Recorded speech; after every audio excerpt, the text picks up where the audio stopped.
All right, this is Red Pole Q, and I'm here with McConnell. and Kane Vast. welcome to another episode of the Asia Dating Podcast. It's like this, yo.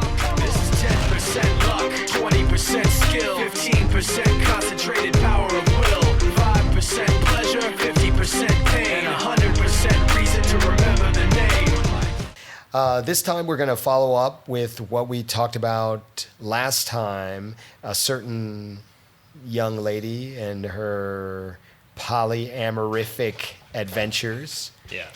And recently, McConnell and I were out with a guy, and he asked me some questions about that prompted a conversation about getting older and how not to seem like an old guy. So we'll talk about that.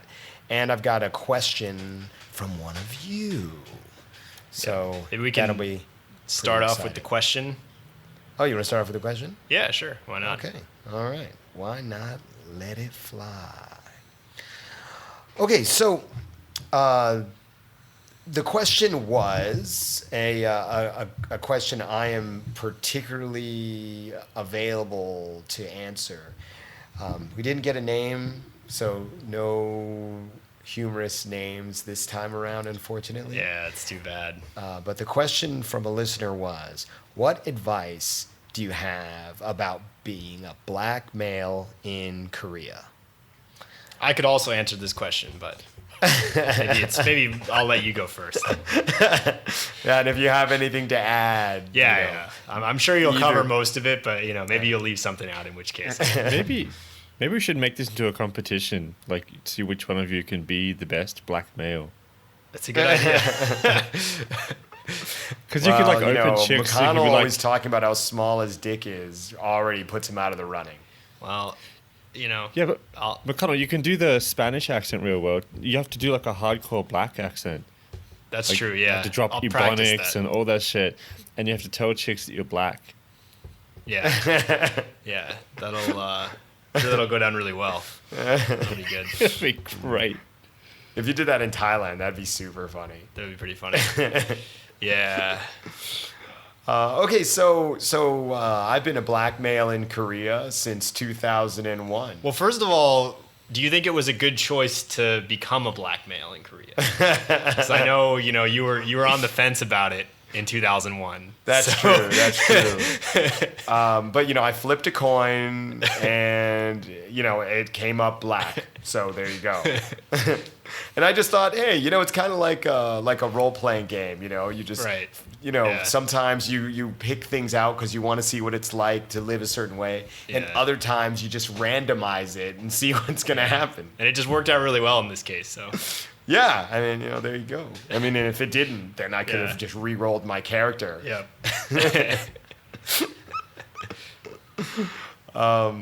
Okay, so I've been a black male in Korea since 2001. That's not because of a sex change operation, just to be clear.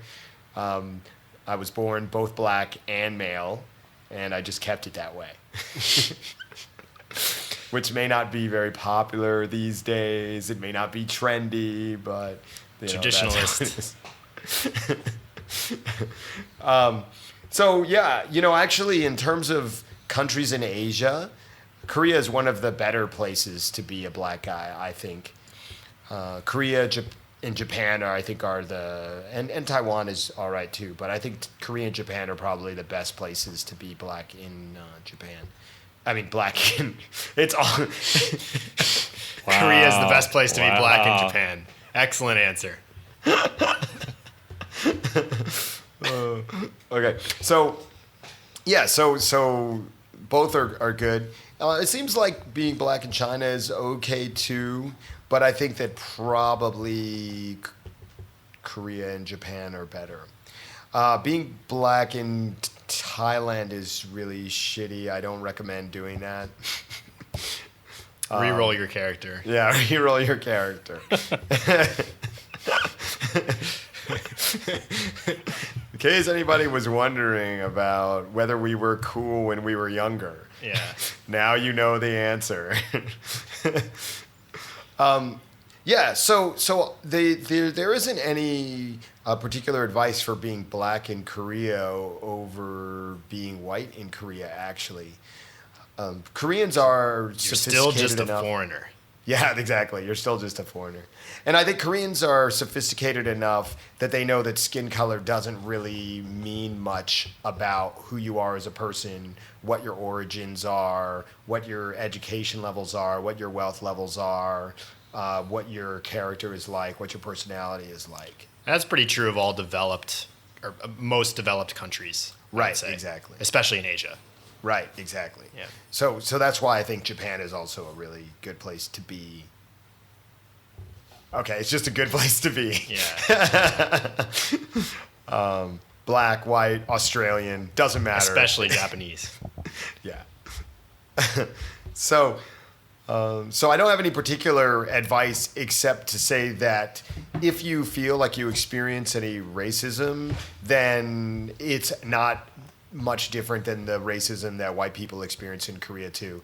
And in fact, that's one thing that has been very interesting as an instructor, as a mentor, as a somewhat of a Korea expert, I suppose you could say, is that, you know, a lot of the white guys that come through when they complain about their racist experiences is just like, oh yeah, it's just like America, except, you know, it's happened to white people. So, haha. So I don't think it's really an issue. I mean, just you're going to experience some of the same stuff that you experience back in the U.S. if that's where you're from. And as far as dating goes, it's like no problem. I don't think Korean girls have any issues with black guys at all. And arguably, I haven't really felt that they have any stereotypes around black people. I mean, maybe if you stereotype yourself through the way you dress, then maybe they would. But I think that if you're, present yourself as a typical middle class person in terms of how you dress, and if you're black, then they don't really think of you as being black. They're just, you don't get any like weird culturally black specific things.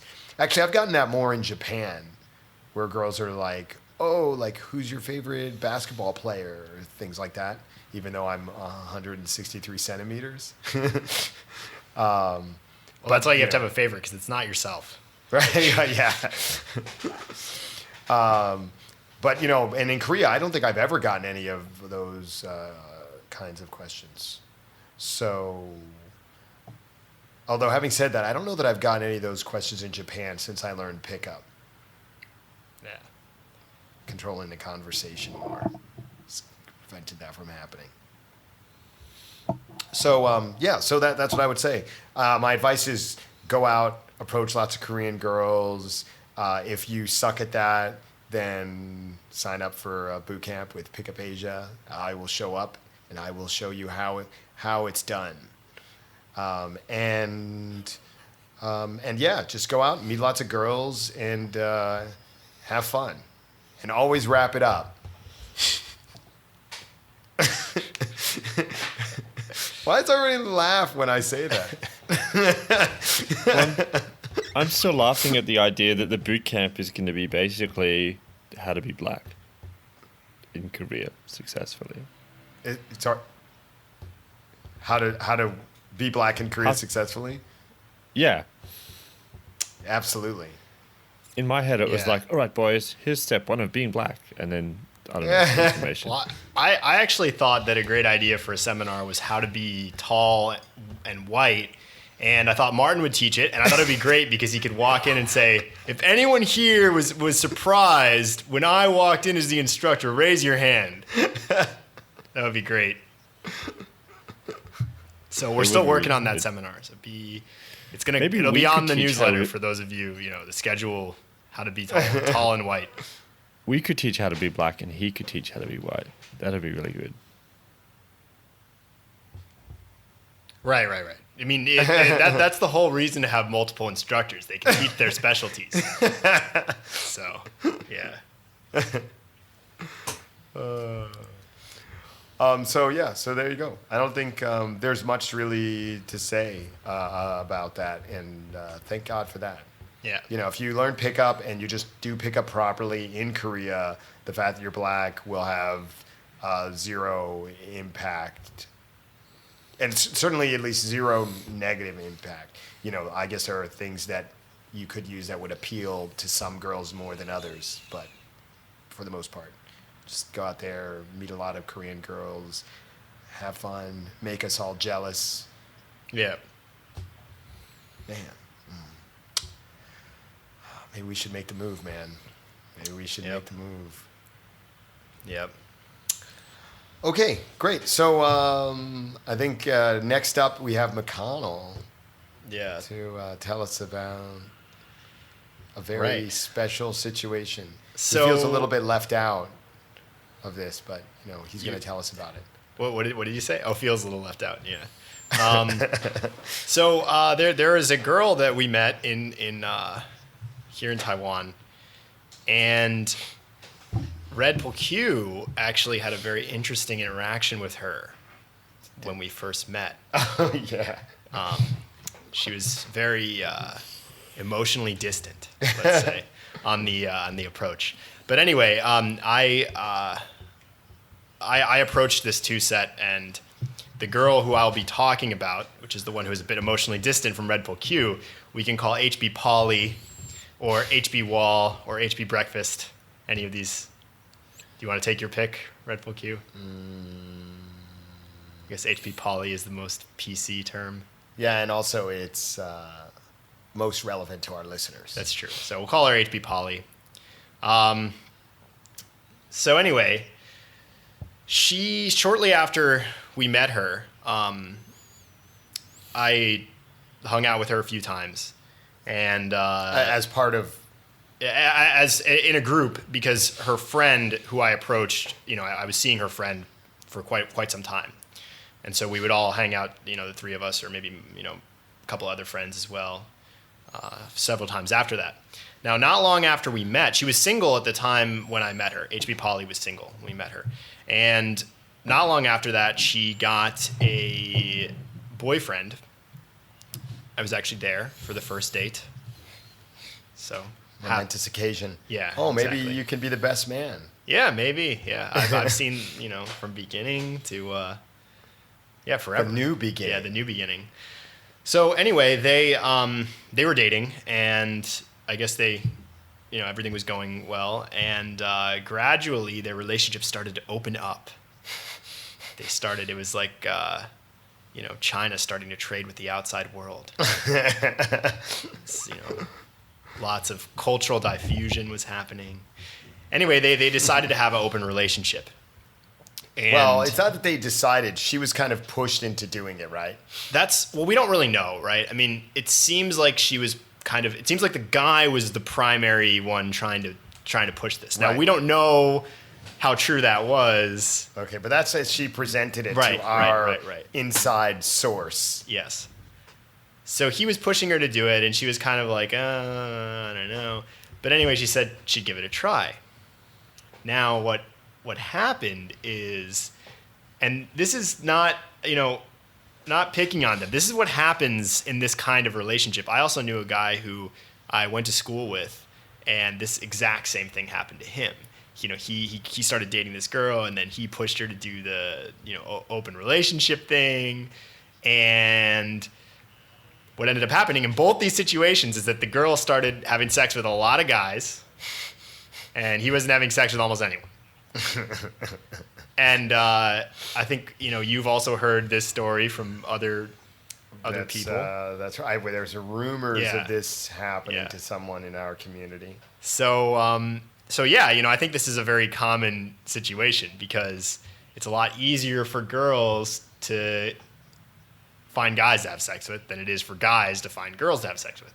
Yeah. So, you know, in a guy's mind, they're like, oh, this is going to be the best. You know, she understands. We're going to open this relationship up, and, you know, I can see all these other girls, and, you know, it'll be so great. It'll be so equal, and, you know, she could do it too, and, you know, whatever. But what actually ends up happening is, you know, the laws of supply and demand kick in, and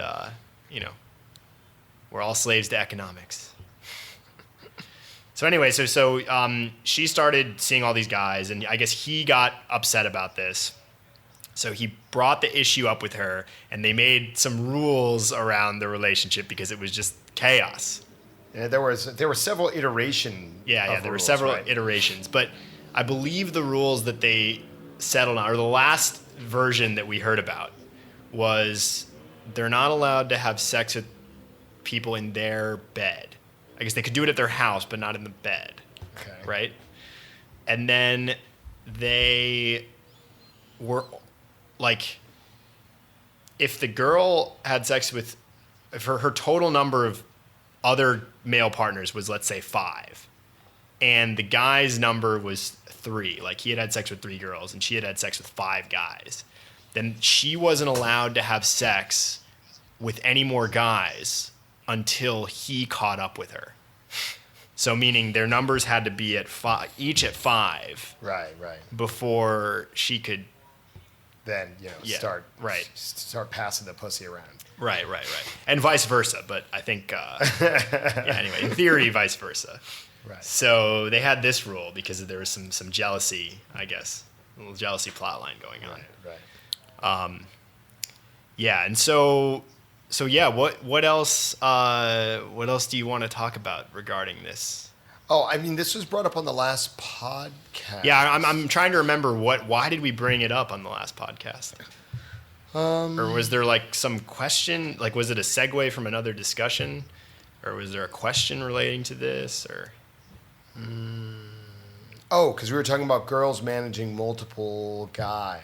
Oh, okay. So anyway, so that's just a little backstory, and I think there's a couple things I'll say about this. One is the thing I already said, which is that guys have this fantasy in their head that's not at all like what the reality is of what a quote unquote open relationship is, and it doesn't play out the way guys think it's going to play out, and then they get jealous or upset, and and then of course it's like you open Pandora's box, so it's kind of a mess, and I think there's like a lot of guys who we meet through, the pickup community, who usually guys who are new, like who haven't done any trainings or who haven't studied pickup that much, and they ask us about our relationships, and they'll always say like, "Oh, so are you seeing any girls right now?" And then maybe we'll say like, "Oh yeah, I'm seeing this. I've been seeing this one girl for like X years or whatever," and they'll say, "Oh, so you guys are like friends with benefits, right?" And I'll say, "No." And they'll say, "Oh, so she's your girlfriend, like you're only seeing her." And it's like, well, sometimes you are only seeing one girl, but sometimes not. And so they often, they're really confused. They're like, "Well, wait, if she's not your girlfriend or your wife, she's not your friend with benefits." Like they just don't seem like they can compute that there's something, that's not one of those things. And so a lot of guys, I think, guys who don't study pickup or relationships or dating or any of this stuff, who don't really go deep on it, they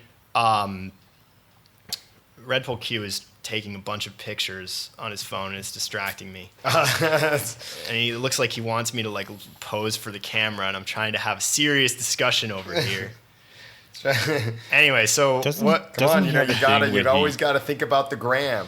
Maybe Instagram. Maybe we should do a podcast where we talk about Martin's picture schemes, right? Isn't one of his trigger things like if using you guys the phone don't want to respect my privacy, that's not my. I think he just raped your privacy, McConnell, by forcing you into it. Basically, it was rape. Yeah, I think so. Yeah. We'll have to publicize this in the future, let people know. Truth behind Red Bull Q, smear campaign. Red Bull Q revealed. Anyway, so back to the topic. So, yeah, that's really good.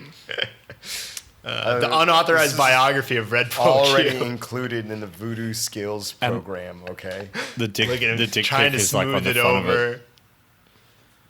Yeah.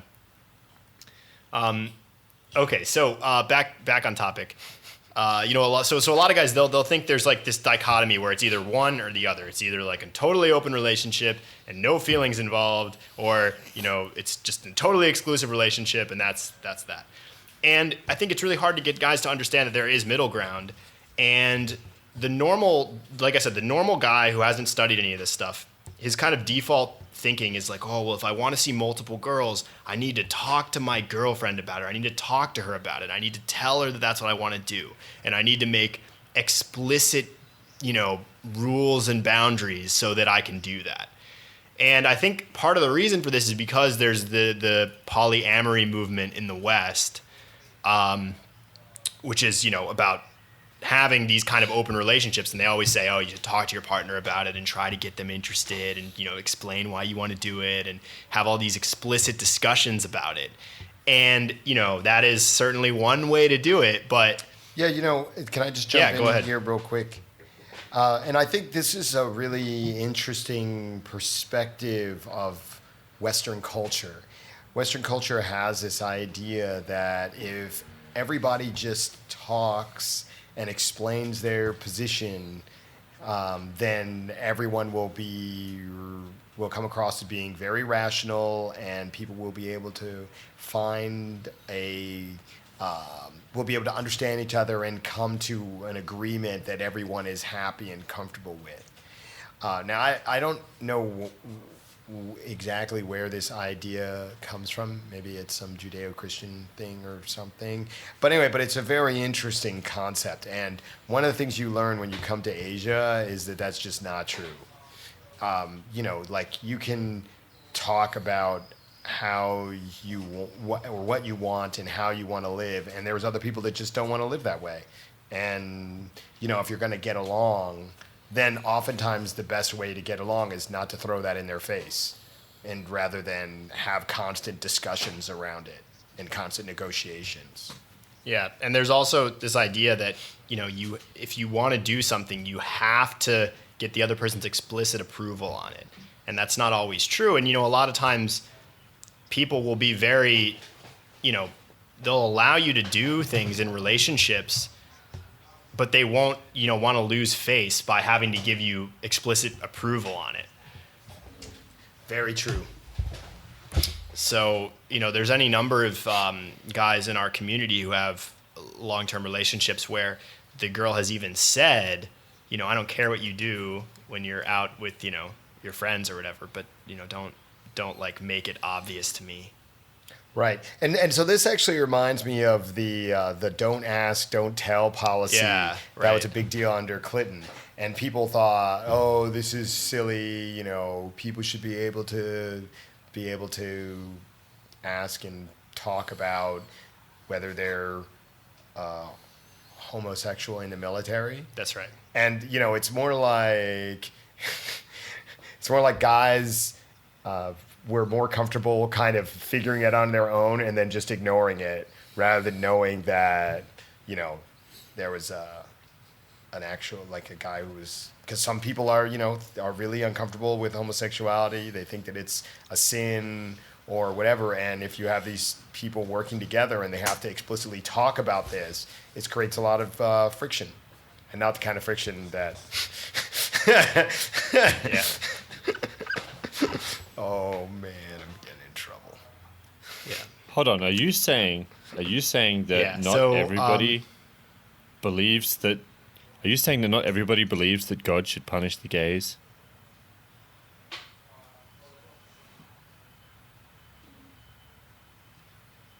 And the voice connection's buggered. What was the last thing you said? Am I saying that not everyone believes what? I was trying to be funny. I was saying, are you saying that not everyone believes God should punish the gays? Uh-oh, we're suffering from some China problems. Anyway, I don't think God should punish the gays. I was just trying to make a joke. Oh, got it. Yeah, the Yeah, audio kept apparently cutting out. there is an alternate school of thought on that matter. Yeah. So yeah. What else do you want to discuss about the Paul? Oh, I did. There's a pretty famous book called The Ethical Slut, very popular in America, written by either, I think, two women.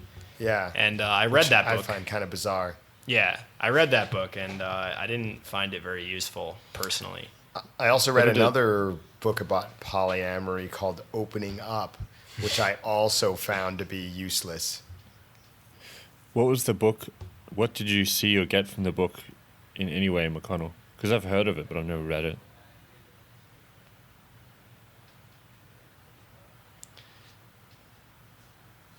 I didn't actually. One of the problem. Okay, so the problem with the book was that it didn't actually explain.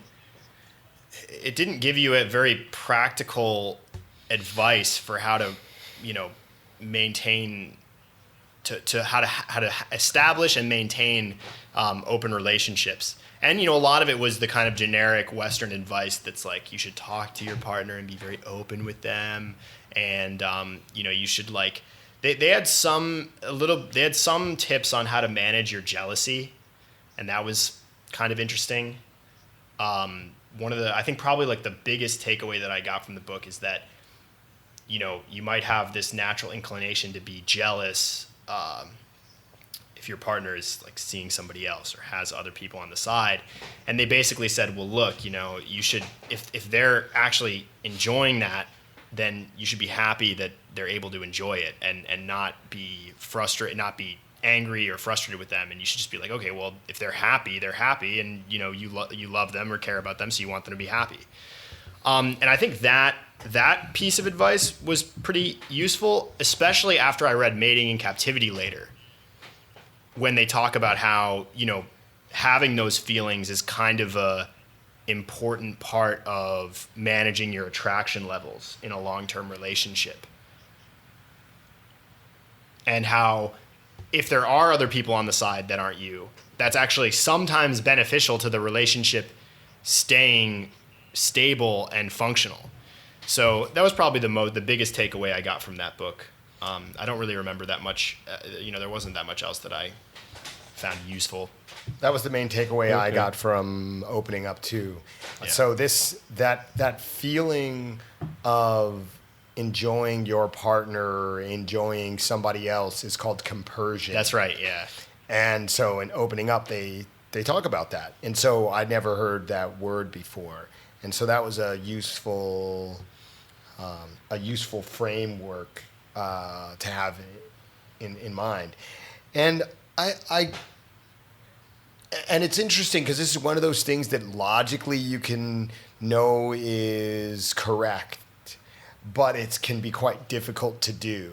And this is definitely where the don't ask, don't tell policy comes in. Because it's like if you're seeing like a girl and you know that she's involved with some other guy in some way, like I'm happy that she's having a good time, but I don't want to know the details of what her good time includes. Because that's when the compersion goes out the window. Yeah.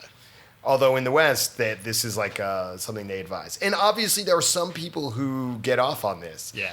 Like they really embrace the cuck life. Yeah. And, hearing about their partner getting railed by another guy just makes them really excited. Or being there. Or being there when it's happening. Yeah. Yeah. Many ways to live. But probably if you're not in that group of people, you should probably, try to limit the amount of information you're getting about this if it's going on. Right. And fortunately in Asia, if the person you're seeing is seeing someone else and they're pretty local Asian, you're probably not going to hear about it, actually, in most cases. Well, I think there's a special case. Definitely. In one small island. And I'm not talking about Japan. Yeah. Where you're going to get an earful. Yeah. Hold on. Do you mean Japan or do you mean anyway, in most like cases, other Japan, Japan? Korea, Now, a lot of China. people, though, they feel like it's very difficult to.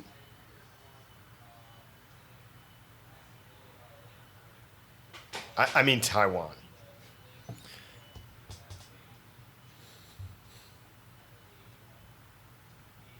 What he's trying to say is that if you're dating somebody and they're seeing someone else in Taiwan, you're probably going to hear about it. Yeah. Whether you want to or not. So Oh, right. What I was going to bring up is that a lot of people, they want to hear about it because they feel that not knowing makes them very uncomfortable. What are your thoughts? You mean guys want to hear about it?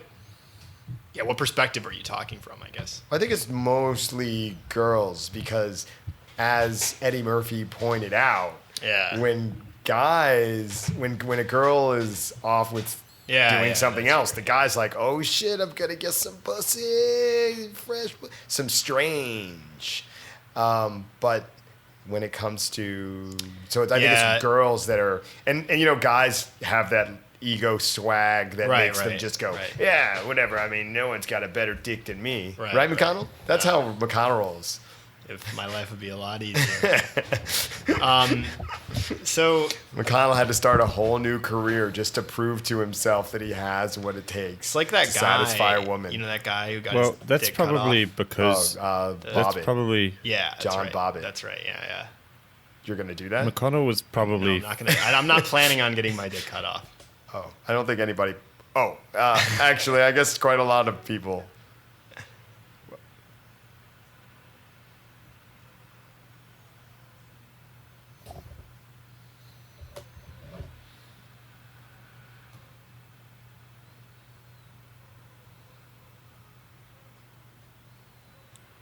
We've lost Kane Yeah, some connection issues on this behind podcast. the great firewall. Yeah. I'm still here. Okay, well, I guess we'll wait for him to return, Yeah. and let's continue. Oh, So I'm we're getting I'm like 2 continuously seconds here. of audio for every minute or something. Yeah, let's go back to talking about McConnell's penis, because that's what everybody's favorite topic. Right, HB Fist of the North Star? Yes.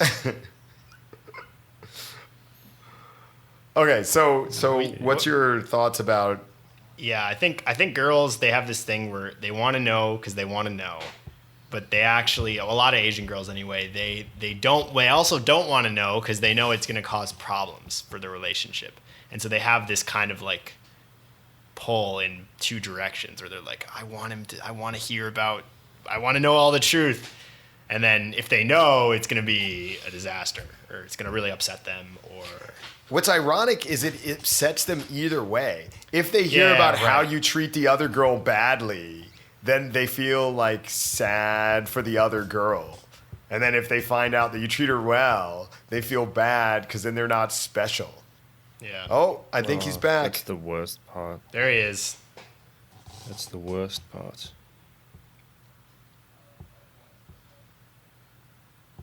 Can you hear me or not? Yeah, coming through loud and clear. Yeah, perfect. Yeah, just turn the VPN off, so maybe it's better now. Oh, wow. Okay. Supposedly Zoom is blocked in China, by the way.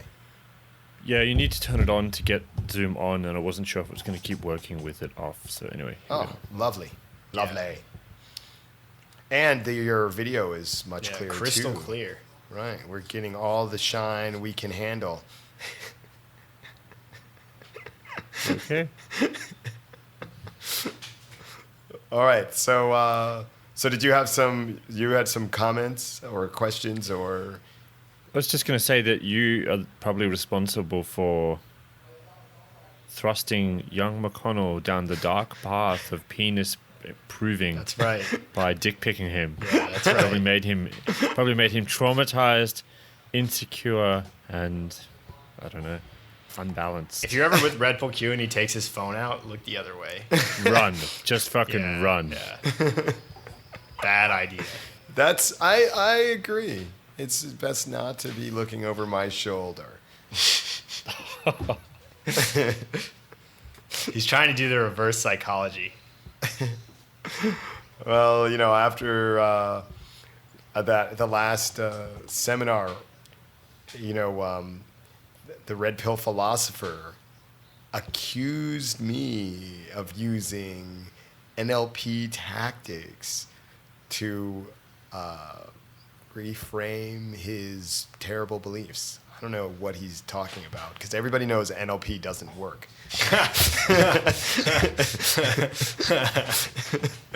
Yeah. Right, Kane?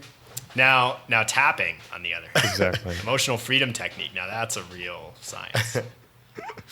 All right, so other comments about compersion. Oh, okay, let's hear some personal compersion stories. Like what? Why don't you start since you brought that up? Baited by your own trap. Those. He was getting all excited to listen to me talk. Yeah, threw it right back on you. I was That's how you actually get a more taste of interested to your own- hear Kane talk. Anyway, taste of your own medicine, Red Bull Q. Yeah, so I must admit I struggle with this emotion. I don't really... So does Mr. Right. Oh, actually, that's not entirely true. There are situations where I feel compersion, I guess. And those situations are usually when it's a girl who is not in the running for any kind of top slot. And I hear that there's some other guy who's treating her really nicely and taking her out for meals and, Right. you know, buying her gifts and, you know, doing all that stuff that I definitely won't do. Buying her Cartier red box. Yeah, right. Exactly. Because yeah, so yes, or you know, or when girls that I'm seeing, they like, you know, when they start to have like a serious relationship with a guy who is not a disaster, I feel pretty happy for them in those situations. Yeah. Yeah.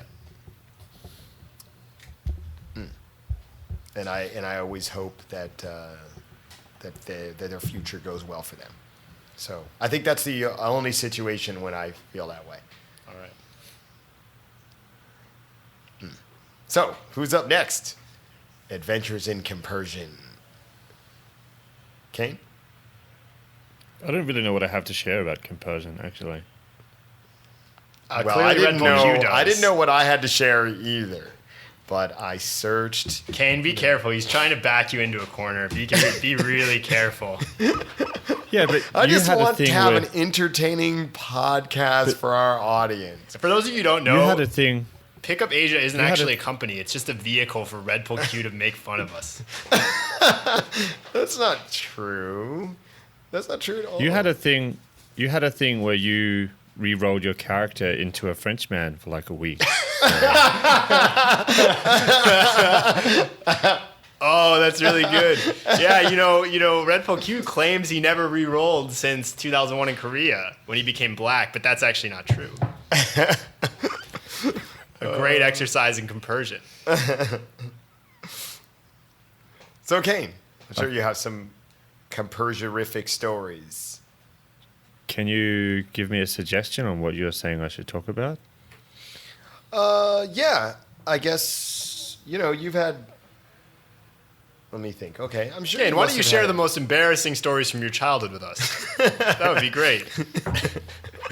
I'm Red Bull Q, and I want to torture Kane via podcast. This is all for the purpose of other people being able to learn from our varied, horrific experiences, right? Yeah. You know, I mean, part of the value of our podcast is that almost never will somebody be able to say that they made a worse mistake than one of us when it comes to girls. That's overall, I'd say that's true. Yeah. So, you know, every time the guys show up with like, "Oh, Red Bull Q, oh, you won't believe what I did," I'm like, "Oh yeah, that's child's play. I did that 15 years ago for the first time." So, you know, that's pretty funny, that topic. Like, I was on the plane coming back to Taiwan at some point, and there was this guy sitting next to me, and he was telling me the story about his university friend, or friend from university. You know, this guy was like, you know, he's like an older guy. His friend, he and his friend must have been, at this point, maybe in like their 50s or something. And he said that his university friend got like disowned by his parents because he married a girl who worked on a sex hotline. Oh. And he told me this, and he was like visibly very uncomfortable. He's like, oh, you know, she was working at a sex hotline. I don't know. My friend is so crazy. I don't know why he did that. And I was completely straight faced, and I was like, oh, she must have been pretty fun. And he was like very surprised by that. That would be awesome. That's what I was saying. That's exactly what I was thinking. Yeah. I mean, it There's certainly a lot of would good be stories, right? a big difference from my more recent sexual experiences. Yeah. Yeah, for sure. So I've got a new concept for you. Because Kane loves mimes, right, Kane? Remember I showed you that like mime video that you love? Oh, that fucking thing. Right. Well, I think that Mimes are the bagels of the entertainment world. for those of you who don't know, Kane thinks that bagels are an abomination. He would No, I like them to think be eliminated from the bagels- face of the planet. Bagels are fine if they're just what they're supposed to be, which is you put cream cheese on them, one condiment, it's super simple. But when you start trying to make it into a fucking sandwich, that's where shit goes wrong. It's like if you gave a mime a TV show, why would you do that? No one wants to watch a mime for more than like 2 minutes. Unless it's a porn, which is exactly my idea. wow. Yeah, that's just creepy as shit. It's a great concept. Thank you, man. Red Bull Q, for So going back to this girl who works at a sex hotline, where can we find these girls? probably there's not that many of them anymore, right? I guess now they're mostly sex typists. Exactly, yeah. Can you imagine how like awesome that would be when she's describing how you're fucking her while you're fucking her? That must be really hot. Yeah. Love a good play-by-play. Right, exactly. Also, Actually, it would be great if you were blind and she was describing how you were fucking her. Because you can't see it, right? okay, well, instead of being blind, maybe you could just make it simpler and blindfold yourself. But I'm saying there's some people who they can't, even if they want to see it, they can't see it. Yeah, that's true. So they could get a nice, Additional yeah. titillation by Right. oral titillation. Yes. Sorry, Romeo, that's not oral with an O. Oral with an A-U. That's Romeo's always associated with oral sex. Anyway, so now that we've gone on this long tangent, maybe you should talk about being old. Oh, right. Since you're the resident old guy. Wait, whoa, what about the conversion stories? I see what you did there. Nice try, you buddy. fucking boomer. Nice try. Fucking baby boomer at the table. I'm actually a Gen No. Xer. Come on, don't lie to the people. Okay, so You're like but 60 before years you old. try and derail things, we didn't finish with the compersion stories. Okay, so you're suggesting something to Kane Vast. I don't know. I was imagining that Kane has some story of his struggle or success with compersion in the past. I really don't understand what stories you're referencing. Like, No, I mean, I don't have any particular stories. I just know that you've dated girls and who had other guys in the mix, and you had some feelings about that. I'm wondering if you ever had a positive experience with that. First of all, like I gave the example of some of the second, third stringers, and I'm really happy for them when they find a guy who's really gonna give them, what they want.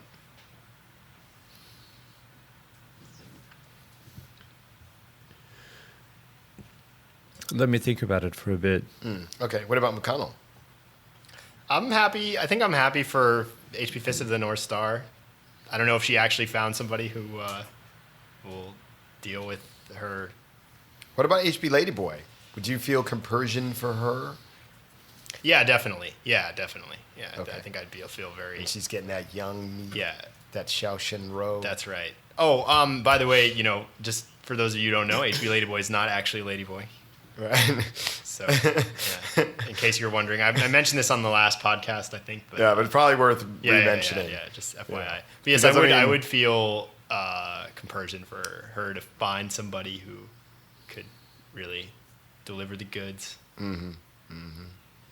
Yeah, it is important, I think, to emphasize that she's not a ladyboy, given the kind of wackiness people hear on this show. Yeah, that's right. I don't know. I think What about HB Tiffany Blue Box? Dig a hole, push her in, and bury her.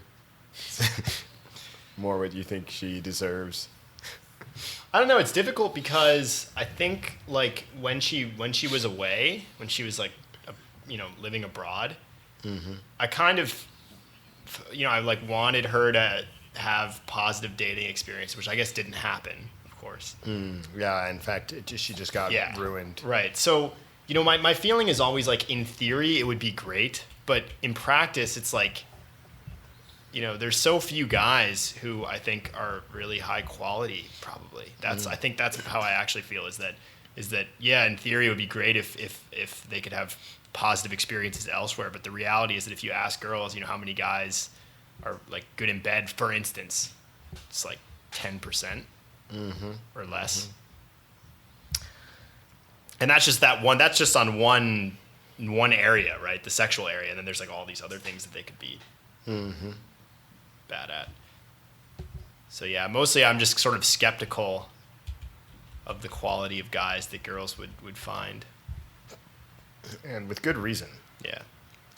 And so that's why I think guys shouldn't, like, in the pickup community, shouldn't discredit themselves, because probably if you're willing to put the time and effort to study this stuff, you're probably far ahead of the curve. Yeah. Yeah, that's very true. I would say that the biggest difficulty as a guy who is in pickup relative to other guys is that because you're meeting girls in a situation that's not the situation they're most comfortable with. That's, I think, the biggest challenge. And I mean that in the sense that, for example, these days, girls, for whatever reason, are like really comfortable meeting some random dude off Tinder. But if you like go up and talk to her and then they're like, hey, we should hang out, they're like, oh, he must be a bad guy because he approached a girl on the street. Yeah. This isn't like super widespread everywhere, but I think there is a shift where for whatever reason, girls feel more comfortable off Tinder than in person, which is it's really a bizarre shift. Yeah, it's fucking mind-boggling. Yeah. Considering that, even like just like 10, 15 years ago, the idea of meeting someone online was like scary, it was like terrifying.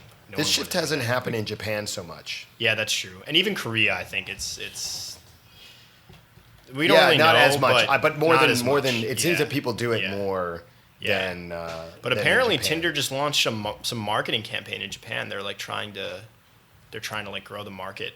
Oh, they've been doing that for a while. My friend used to have the Tinder account, the Tinder PR account. Yeah. So they tried to brand it as a way to just make friends. Right, yeah. But yeah, they've been not Japanese people are particularly like, successful. I already have enough friends. Right. Yeah.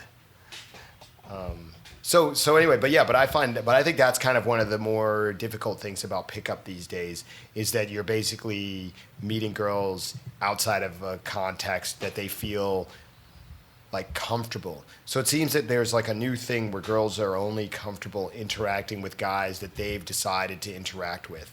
And if it's like a serendipitous situation, they don't have the social skills or the confidence in their social skills or the confidence in their ability to assess other guys or strangers to feel as comfortable as they used to. So I think that's kind of, and so the fact that you're coming from this other context. So it used to already be like, you're not part of the social circle, but now there's like an additional thing where they have a vehicle for meeting people outside of their social circle that they are sort of more comfortable with. And so when you're coming from a different context, it is a bit of a problem to surmount that. All right. So no other. All right. Well, let's move on to. Yeah, fucking boomer talk. Baby boomer talk over here. All right. So first of all, I'm not a boomer. Okay. I wasn't one of these privileged people who had everything going their way and the golden generation. I was from the generation where people thought the kids were terrible. And So what was it like when Lincoln was president? Yeah, did you meet Lincoln? Did you like shake Lincoln's hand? No, that was Frederick Douglass. But I'm glad you know that Lincoln actually met a black guy. Probably courtesy of recent Hollywood releases. Yeah. So anyway, so being old. Yeah, so the other day, or not even the other day, but the other day in particular, I ran into a guy he's like 35, 36. So it's really interesting because these days, I run into a bunch of guys that are like 32, 33, 35, anyway, in their 30s, like mid to late 30s. And they're like, oh, yeah, I'm so old, and they're like, oh, yeah, I can't date those young girls. And, like, young girls is, like, 28 to them. Yeah. And, and then when I tell them, well, like, and you're a young guy, they're like, oh, you wouldn't understand, right? And I'm like, well, I mean, you're younger than me, so I think I understand. And they're like, what? And I'm like, yeah, because I'm 41. So, I was born a long time ago. and so, but I've definitely put in effort into not making the errors that a lot of people make as they get older. And so I was talking to one guy about this recently, and he said to me, oh, that stuff you said, it was really helpful. So it'd be really great if you like shared it somewhere or wrote something about it. And I thought, oh, as it turns out, I have a podcast. So why not share? A vehicle for humiliating Kane Bast. I don't think... And me, sorry. Not right, because you need help in me humiliating you. Yeah, exactly. So some of the things that I've figured out so far to not be like an old person. So one of the first things that a lot of one is don't be old. right, that's the first one. Is right, but if you foolproof. can't, you can't not be old. If you can't not be old, or if you through no mistakes on your own part, you end up old, and you have to do something about that. Then here are a few of the things that I figured out. So the first one is to keep up with modern media. Now you don't really need to keep up with that much stuff because believe me, I'm not very engaged in pop culture. And, my reading list tends to diverge widely from the kinds of stuff that most people read. But I make an effort to go out of my way to watch whatever the latest mainstream stuff is. So, for example, I went to see Joker the other day. And, that's probably going to be a movie that a lot of people who are in their 20s or early 20s is going to be a very formative movie. In the sense that it's their first time to encounter that kind of character. And so for people who are in their early 20s or late teens, over the next, let's say, 5 years, that's going to be a movie that could have a lot of meaning for some of them. We should do a podcast where we talk about that and the surrounding social, problems. Oh, all right. Have you seen Joker, Kane? Yes, I have. Oh, what did you think? I've seen it twice. Well, you saw it twice. Wow. Yeah, because I watched it on some website here, and I was like, wow. Okay, the Critical Drinker. Yeah. He had a whole bunch of videos, and we did one on Joker, and he was like, yeah, this is like the best movie I've seen all year. So I was like, well, sign me up. And I watched it, and I was like, wow, this is fucking amazingly good. And then I think a day or two later, I was like, yeah, I should watch that again. And then I watched it again. Yeah, it's too bad you weren't here. I mean, we saw it with some of your favorite people. Crazy Horse. And actually, the DJ guy that you introduced me to, he came with us also. Okay. And he's actually the one who was asking me or who told me that I should talk about this age thing. Yeah, I figured. Yeah, all right. So, yeah, so you have to keep up with like popular media. Now you don't have to like follow everything, but you know, you should just get out and see stuff. So like years ago, I went and like, whenever they came out, I saw all the Harry Potter movies. I have no interest in Harry Potter actually, but it's supposed to be a good story and a lot of people really like it. So I thought, okay, I should go and watch it so that I know that I can make jokes like Dobby jokes. Yeah, exactly. Right, and that's actually one of the main reasons is because people will reference these things, and if you don't know the references, that marks you as being old. If you look old and you don't know the references, they just think it's because you're old. Yeah. Whereas if you're young, they just go, "Oh, you're a nerd" or whatever, or you don't know that area or something. But when you're old, they just attribute it to you being old. Yeah. So that's one of the key things is to watch what young people are watching. Now, the next thing You is... should watch Batman. You should watch Batwoman. Oh, is this a new movie? It's a TV show. Oh, okay. The Critical Drinker talks about it. Oh, does he? We watched it together. Remember? No. I'm at my age. How do you expect me to remember these things? Yeah, wow. I never thought I'd live with another boomer outside of my parents, but now finally I can do. I really like this boomer riot. That's really good. One of the ones I was thinking of is be like, so Red Paul Q, how was it trying to save JFK? He was like running to fucking get the shooters. He's like shooting him, but then the second one over the hill fucking still took him out. Yeah. Yeah, my parents remember that day. They're not the only ones.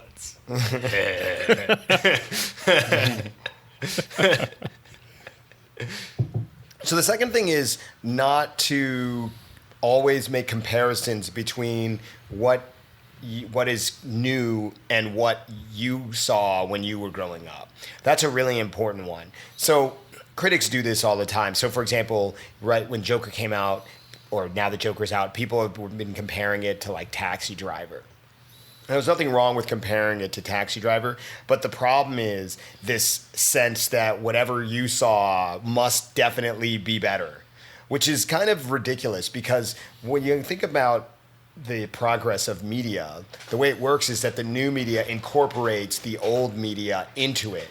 So it has the presumably best elements of the old, plus brings in something new. Jordan Peterson just clicked like. Yep.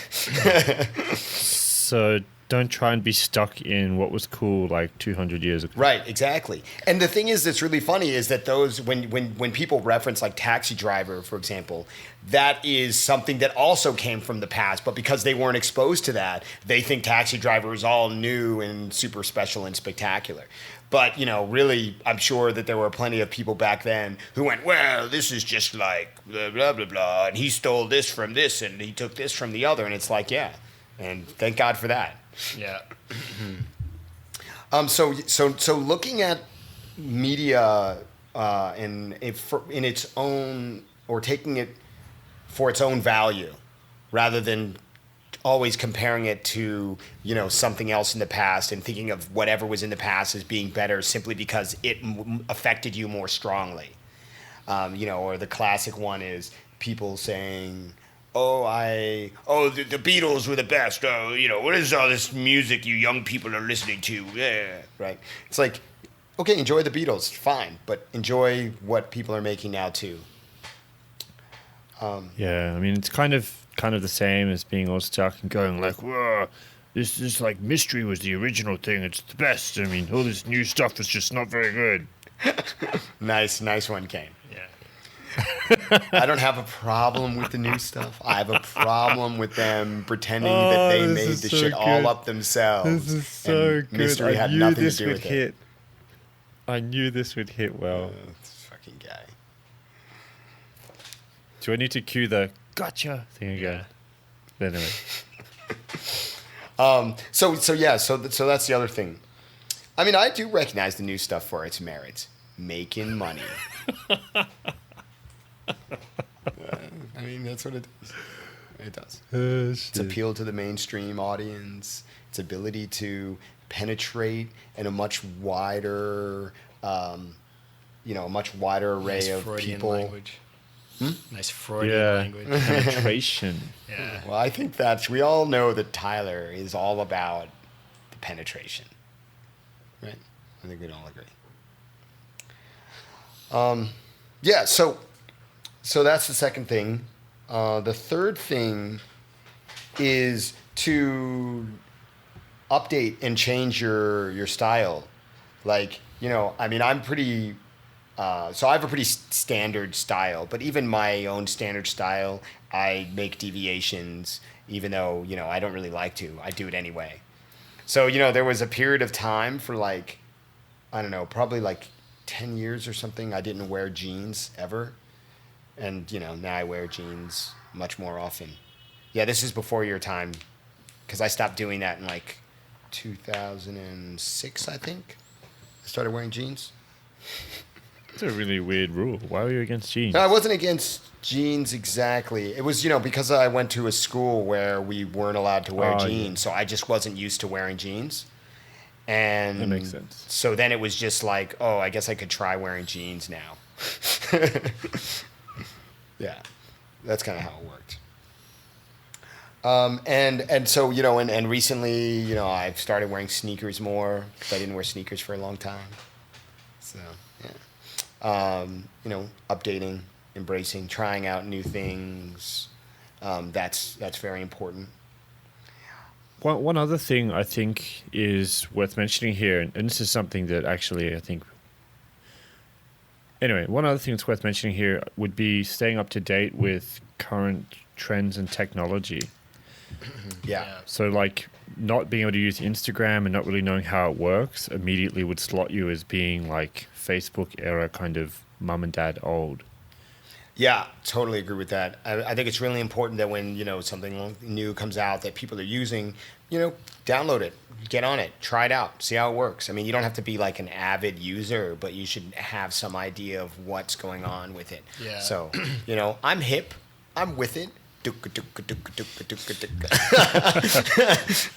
So, yeah, I have an IG. I don't do much with it, but, I have it and I kind of know how it works somewhat. Yeah, this is like what Gary Vaynerchuk says. He says like, because his whole consultancy, his whole business is based around doing these marketing campaigns using new social media, and he says the reason that I can get people results on this stuff is because I actually use it the way young people use it, basically. And also, everyone, I think like one of the objections older people have to using new technologies, they're like, oh, I can't understand it. It's too complicated. But, I taught my mom to use Instagram and she really loves using it. And she like posts regularly. She does like stories. She does like all this shit on there. And she's, 60 something. So, Well, your mom is more like an Asian mom. Yeah, that's true, and I think that's that's something that all people should try to adopt, being more like a aging Japanese person who all know how to use everything. Right. When you're never too old for Doraemon, you're never too old for IG either. Yeah. So you should never think you're too quote unquote too old for something. It's like such a dumb idea. Yeah. I think I'm too old for 35-year-old women. Yeah, there are exceptions. And another thing, no lectures. Don't fucking give people lectures. Like that shit.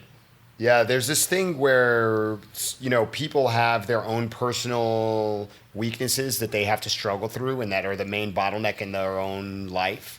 And a lot of them assume that that's the exact same bottleneck that everybody has. And so they have these long rants about this one topic area, so you'll have like the guy who, for example, let's just take a random example of like a guy who will like rant on about how awful marriage is and like how it's to be avoided and how like, he tried it and it really didn't work. And, he has lots of respect for those people who do, but, and it's like fine to have that position, but to have the perspective that this is like the Bible of life and you need to like put it out there for everyone, that you have like a monopoly on the most important thing people need to know in life is, another a sign that you're an oldie.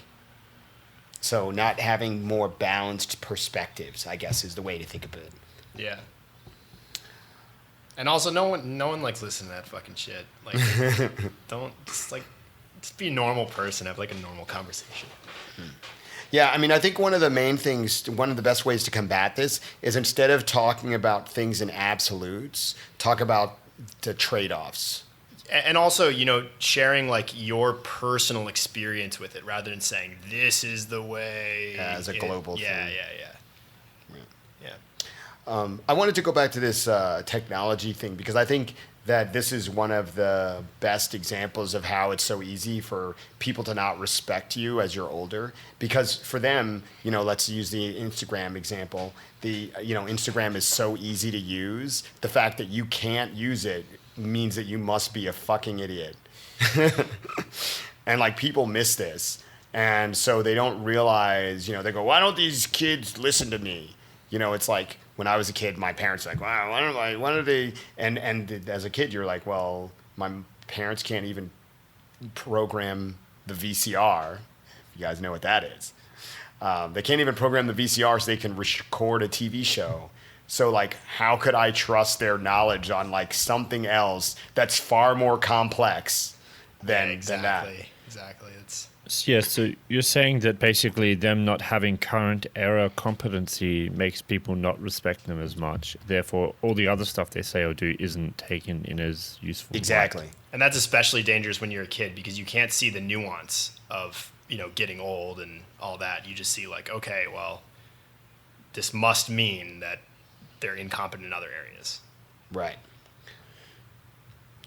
So it just makes it so that you wouldn't feel like their advice is relevant to you because you feel they don't have an understanding of your world. Yeah. And I just want to point out that, Instagram, everyone's like, oh, well, they can't even use Instagram. Instagram is pretty fucking convoluted. I just want to point that out as someone who uses it every day and has been using it every day. Like, I was explaining some parts of it to my mom, and she was like asking some very rational questions, like, why did they put this here? Why did it this way? And I was like, great question. No one knows, but this is the way it works. Mm-hmm. Their interface it's fucking confusing sometimes. And, I think being able to like mount the learning curve is like one of the most important things you can do as you grow up.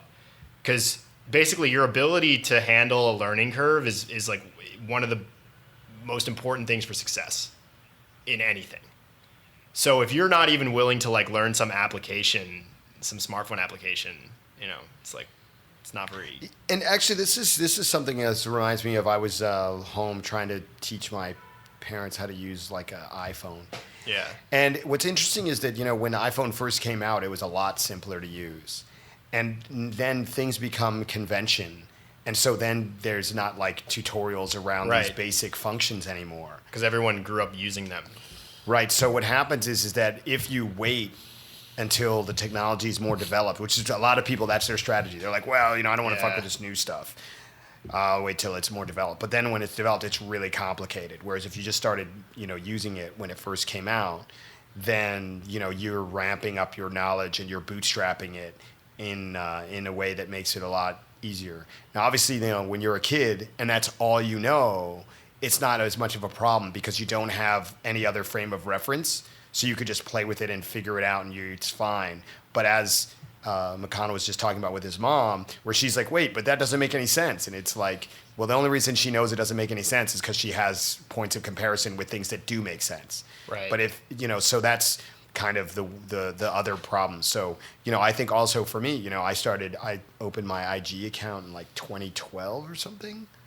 I think that's when it was. Maybe it was. Yeah, I opened mine the same year, actually. And it was also much simpler back then. And so as it became more complex, I only had to learn a little bit every year. And so then it's not such a daunting task, overwhelming. Yeah, and with like this popular stuff, like IG, for example, they always roll out new features. I use all of them. I've used like all the features they roll out. And, I don't end up using them very often. But I'll use any of them, even if I think they're shitty, because it's like, okay, well. Just to see how it works. Right. Yeah. And I think this goes for like other areas too, where, you should just try stuff. because the less stuff you try as you get older, the smaller your world becomes. And that's exactly what you want to avoid. You don't want your world to get smaller because it means you can relate to less people. Right. And that's really the main point is that as people get older, because they don't do this, they can only relate to the people in their own generation. And so they get cut off. And so that makes it so that they know even less and less because there's that lack of exposure. So I think those are the key things, or some of the key things that make it not seem like you're, complaining about being old or talking about being old. Yeah, that is a big one. I forgot about that one. Yeah. A lot of people, they sit around talking about, when I was your age and all of this stuff. When you get to my age. Right. Oh, you'll understand when you're older. Yeah. It's like all of this stuff. Like, I don't do that. I mean, I've been hearing that. I still hear that because people think they're older than me. It's always good. And it's really funny because, like when they say that, like, what are they talking about? Because I haven't had this experience where I got older and I was like, oh, that's what they were talking about. It's like never happened. One of the tricks they play on you. Yeah. It's just like, I don't know what it is, but like, yeah, it's really bizarre. But people have this this thing. So definitely avoid doing those things. Yeah, don't get old. Talking about health problems, don't do that. Yeah, definitely. Don't have health problems. Yeah, stay healthy, and even if you have problems, don't talk about them. Right. Yeah. And don't carry around this frame that because you're older, you're supposed to be different, or you have to act differently, or because you're not that age, you can't do those things anymore, whatever those things are. Just do whatever. Don't worry about that. The people complaining that it can't be done are being outpaced by the people actually doing it. Yeah. So go out there and get those young girls. That's right. Because those people who think it can't be done are being outpaced by Well, it's those. different. They don't want that life. Yeah. Who? Everybody prefers to ride in a classic car. Oh, the classic Cars reference. That was really good. Right, thank you. Yeah. All right. I don't really have anything else. We're at about hour and 20 minutes. So. Oh wow, big dog. I guess anyone have any closing remarks, other comments about being a baby boomer, even though there's only one person on this call that can talk about what it's like to be a baby boomer.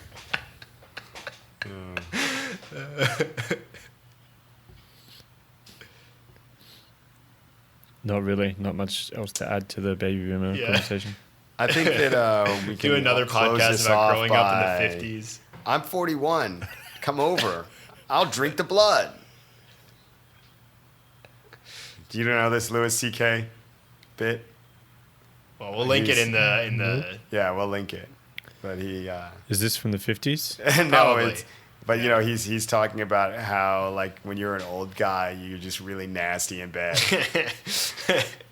But I think McConnell is not old. That's right, and I'm not gonna get old because I learned something today. Yeah. And I think I was just as well. I'm not really all that nasty, but I'm nasty. But as far as nastiness, that hasn't really changed. All right. Well. All right. Then I guess we'll close it down. Thanks for joining us today, you lovely or not so lovely listeners out there, and to our lovely participants. Yes. And if you are feeling old and don't know how to use Instagram, you should hit up Red Bull Q and McConnell. Yeah. Yeah, McConnell has an entire course all about how to make your Instagram really awesome so that girls message you, and then when you invite them out, they show up with their mouths open, ready to take That's a load. right. That's exactly promised in the guidelines. Right. So. Within 60 days or your money back. Yeah, that's right. That's how we roll. Yeah. I've got a testimonial from David D'Angelo too. Oh, So nice.